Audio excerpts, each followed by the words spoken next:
어쩜 그렇게 사회도 잘 보고 기도도 잘하고 찬양도 잘하는지 그냥 그 자체가 은혜가 됩니다. 종종 아이들을 재울 때 저희 아이들이 좋아하는 영상이 있습니다. 바로 우리 대하교회 성탄절 축하의 밤.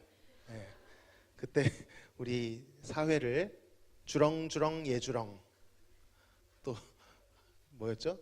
가연님 뭐였죠? 아무튼 별명이 있어요. 우리 아이들이 사회를 본 그 영상을 굉장히 좋아해요.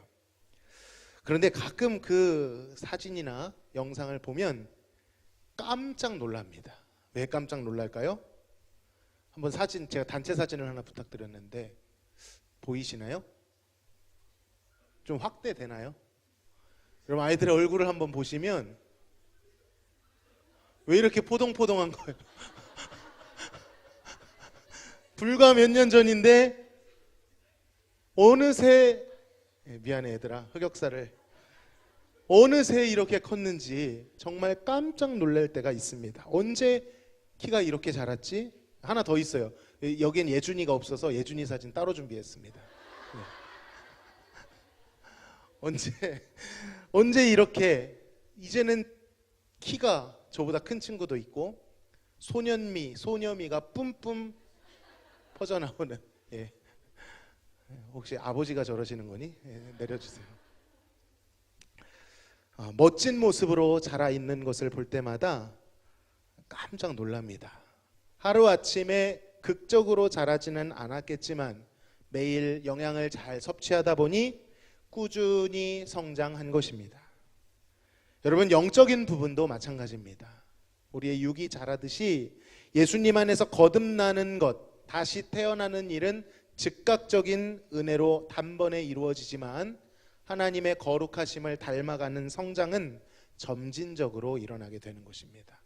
매일매일 체크하면 잘 몰라요. 잘하는 줄 모릅니다. 그러나 오랜 시간이 지났을 때에 바라보면 어느새 우리의 믿음이 하나님 보시기에 자라 있는 것입니다. 오늘 본문에 나오는 사무엘도 그랬습니다. 간단히 사무엘의 성장에 대해 알아보고자 합니다. 여러분, 사무엘이 부름을 받던 그 시대는 영적으로 아주 암울하던 시기였습니다. 영적 지도를 책임져야 했던 제사장 엘리조차도 하나님께 민감하지 못했고 육적으로 비대해져만 갔습니다. 그의 아들들은 하나님을 멸시하고 제사를 가볍게 여겼습니다. 그러나 하나님께서 택하신 사무엘은 달랐지요. 그는 어려서부터 하나님의 존전에서 하나님 앞에서 자랐습니다. 물론 사무엘도 처음에는 하나님이 자신을 부르시는 그 음성을 분별할 수 없었습니다. 듣기는 들었습니다. 그러나 분별하지 못했고 몇 번의 시행착오를 겪지요. 엘리 제사장이 그에게 지도를 해줍니다. 아직 분별하지는 못했지만, 다듬어지진 않았지만 분명 그는 하나님이 자신을 부르고 계심을 알고 있었습니다. 여러분, 천하의 사무엘도 배워야 했던 것입니다. 천하의 사무엘도 다듬어져야 됐던 것입니다. 자라나야 했던 것입니다. 그렇게 하나님을 섬겨가며 그의 말씀을 들어가며 사무엘은 하나님을 점점 알아가게 되었습니다. 그가 훗날 그의 사역 말미에 이렇게 고백합니다. 나는 기도하는 것을 쉬는 죄를 범하지 않았다. 사무엘이 자라게 되었던 가장 큰 원동력은 무엇입니까? 그저 하나님의 장막 안에 거했다는 뜻이 아닙니다. 여러분, 그런 걸로 따지면 엘리와 엘리의 아들들은 어땠나요? 그들도 하나님의 장막 안에 있었습니다. 그러나 그들은 영적으로 자라기는커녕 살만 쪄갔을 뿐인 것이죠. 나중에 엘리가 어떻게 생을 마감하지요? 그 하중을 견디지 못하고 목이 꺾여서 영적으로 도무지 자라지 못한 대제사장의 비참한 모습을 마주하게 되는 것이죠. 사무엘은 하나님 앞에 있을 뿐더러 하나님의 말씀과 기도로 자라났던 것입니다. 늘 말씀에 귀 기울이고 그 말씀을 기도로 담아내고자 했던 것입니다. 우리 사랑하는 중고등부도 늘 말씀과 기도 안에 있으면 분명히 사무엘과 같이 자라게 될 줄로 믿습니다. 두 번째, 사무엘은 사람들의 은총을 받은 자였습니다. 그는 관계 속에서도 성장을 했던 것이지요. 혼자 신앙생활하지 않았습니다. 그의 삶은 사람들과의 관계 속에 드러났습니다. 엘리 제사장을 섬길 때 그가 그렇게 훌륭한 제사장은 아니었지만 그는 죽게 하듯 정직하고 성실하게 섬겼습니다. 그런 고로 이 엘리 제사장조차도 사무엘이 하나님이 부르시는 특별한 아이인 것을 알았습니다. 신뢰받는 아이였습니다. 이스라엘의 사사가 되어 온 이스라엘을 다스리던 그때 그것은 갑자기 그 존경이 일어난 것이 아니라 아이였던 그 시기, 성장하는 시기로부터 연장되어 왔던 것입니다. 하나님을 대하는 태도와 사람을 대하는 태도가 다르지 않았던 것입니다. 우리 중고등부 친구들도 교회 안에서 하나님뿐만 아니라 믿음의 동역자 친구들과 관계를 맺어가며 때로는 사랑하고 때로는 사귀어가며 때로는 갈등이 있을 수 있지만 그 갈등들을 예수 그리스도의 사랑으로 품어가며 그렇게 자라나는 것입니다. 선배, 동료, 동생들, 스승들과 그 관계를 통해 하나님의 사랑을 배워가기를 축복합니다. 교회에서만큼 가정에서도 부모님을 존중하고 맡겨진 학업과 비전에도 게으르지 않고 성실히 임할 때 하나님께서 사람들 앞에서도 이 사람이 하나님의 사람이다라고 칭송받게 하실 줄로 믿습니다. 끝으로 지속적인 성장을 하기를 축복합니다. 말씀드렸다시피 사무엘조차 한순간 완성되지 않았습니다. 시간이 필요했습니다. 여러분, 김치를 담그면 뭐 하지요? 숙성을 시킵니다. 영적인 부분에도 숙성이 필요합니다. 하나님은 우리를 발효시키시고 우리는 주님의 뜻에 의해서 숙성이 되는 시간이 있습니다. 그러나 그 시간이 길어 보인다 할지라도 꾸준히 멈추지 않고 자라났습니다. 우리 중고등부 친구들도 이렇게 꾸준히 하나님 안에 숙성되고 성숙되기를 축복합니다. 당장 오늘 내일의 극적인 변화를 추구하는 것이 아니라 매일 꾸준히 하나님 앞에서 사람 앞에서 바른 관계를 맺어갈 때 건강한 열매들이 알알이 맺어질 것입니다. 몇 주 전이죠? 중고등부실에 가니 이런 것이 붙어 있습니다. 사진 한번 보여주세요. 이 대표로 2명이 쓴 건데 우리 중고등부의 선서입니다. 수련회가 끝나고 나 전소명 최예주는 등 몇 명은 어떤 상황에서도 변함없이 하나님을 사랑하며 하나님을 위해서라면 무엇이든 할 것이라 선언합니다 하고 지장을 찍었어요. 이렇게 교회 떠나면 이거 보여줄 거야.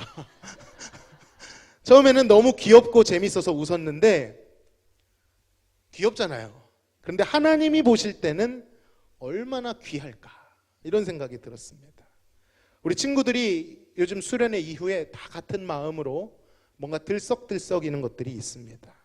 사실 담당 교역자가 이제 제가 2부 예배에 들어오다 보니 없어서 늘 마음이 아프고 미안하고 그런 마음이 있었는데 제가 그럼에도 불구하고 그냥 하는 말이 아니라 우리 선생님들을 신뢰하는 마음으로 맡기고 여기 올라올 수 있는 이유가 있습니다. 제가 월요일마다 총신대학교 혹은 그 근처에 있는 교회에 가서 수업을 듣는 게 있어요. 그게 뭐냐면 교육 디렉터 수업입니다. 교육을 조금 더 이렇게 넓게 보면서 체계를 세우는 과정을 지금 공부를 하고 있습니다. 1학기 때는 이론에 대해서 배웠고 지금은 실제로 교회의 체계, 그 교육 체계를 조를 이루어서 짜고 프레젠테이션하고 이런 시간을 갖고 있거든요. 근데 그 수업 중에 굉장히 이제 전문적인 강사들이 오시는데 그 중에 한 강의가 뭐였냐면 교회 규모와 특성과 형태에 따라 수련회나 이런 소그룹 활동들을 어떻게 인도할 것인가에 대한 수업이 있었습니다. 이제 몇 명에서 몇 명, 몇 명에서 몇 명 이런 규모에 따라서 어떻게 하는지에 대한 지침들이 나옵니다. 그런데 우리 교회에 해당되는 그 란을 보니까 거기에서 권장하는 매뉴얼과 지금 우리 교회에서 선생님들이 하고 있는 사역의 방향이 달랐을까요? 같았을까요? 같은 거예요. 제가 마음이 얼마나 위로가 되는지 몰라요. 우리 선생님들이 잘하고 계시구나. 교육자는 참 부족하지만 선생님들이 똘똘 뭉쳐서 우리 영혼들을 참 지혜롭게 잘 섬기고 계시구나 라는 마음의 뿌듯함이 들었습니다. 이건 객관적인 거잖아요. 저의 어떤 주관적 평가가 아니라 전문적인 그 학자들이 말하고 있고 열매가 있는 케이스에서 권장하는 바대로 하고 있다. 누구에게 배우거나 가르치거나 그런 적이 없는데 이미 우리 대하교의 교사분들은 잘 훈련이 돼 있구나. 이 사실에 참 감사했습니다. 그렇게 좋은 선생님들 밑에서 성장하다 보면 하나님께서 귀히 쓰시는 이 시대의 예배자가 될 줄로 믿습니다. 물론 아직 왜 서툰 부분이 없겠습니까? 서툰 부분이 있으니까 성장이 필요한 것이고 아직 어른이 되기 이전에 아이 혹은 청소년의 시기가 있는 것입니다. 그러나 그 모든 것이 자양분이 되어서 우리 친구들이 하나님 보시기에 성숙한 지체들이 될 줄로 믿습니다.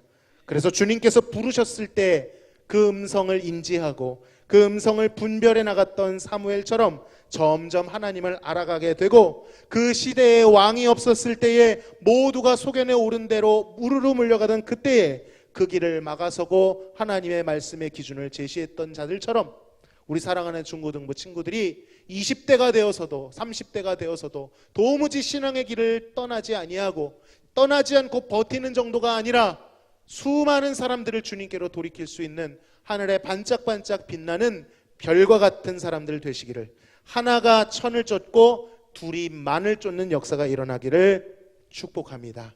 기도하겠습니다. 하나님 감사합니다. 오늘 중고등부 헌신 예배로 하나님께 영광 돌리게 하시니 감사합니다.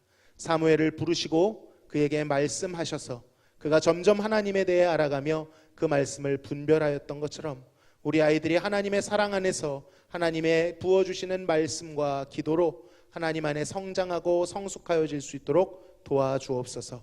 그래야 약하고 음란한 세대 가운데 휩쓸려가는 것이 아니라 그 영적 기류를 바꾸며 하나님의 영광을 운반하는 하나님의 임재의 배달꾼들이 되도록 역사하여 주옵소서.